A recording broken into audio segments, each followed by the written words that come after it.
सांगली शहरातील प्रभाग क्रमांक 10 मधील राजर्षी शाहू कॉलनी परिसरात गेल्या सुमारे 45 वर्षापासून प्रेशर लिकेजमुळे लाखो लिटर पाणी वाया जात होते।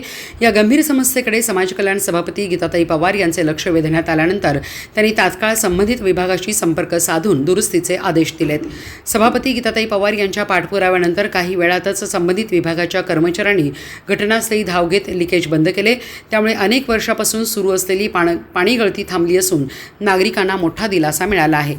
या समस्येमुळे पाण्याची मोठ्या प्रमाणात नासाडी होत होती, मात्र त्वरित कारवाईमुळे पाण्याची बचत होण्यास मदत झाली आहे। परिसरातील नागरिकांनी गीताताई पवार यांच्या तत्परतेबद्दल समाधान व्यक्त करत त्यांच्या कामाचे कौतुक केले।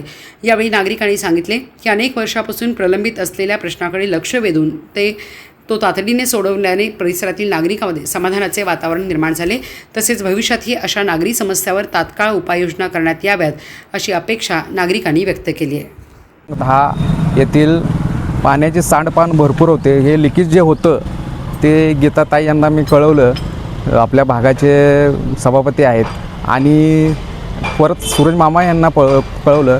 त्यांनी माझी काल फोन गेल्या दखल घेतली आणि आज ते काम चालू झालं आणि आता व्हायला लागले, तुमच्या समोर व्हायला लागले आणि 5 ते 10 मिनटात काम होईल। पण तास झालं यांचं काम चालू आहे, एकदम भारी काम चालू आहे आणि हे असं मला व्हायला पाहिजे, ही लवकरात लवकर व्हायला पाहिजे होतं।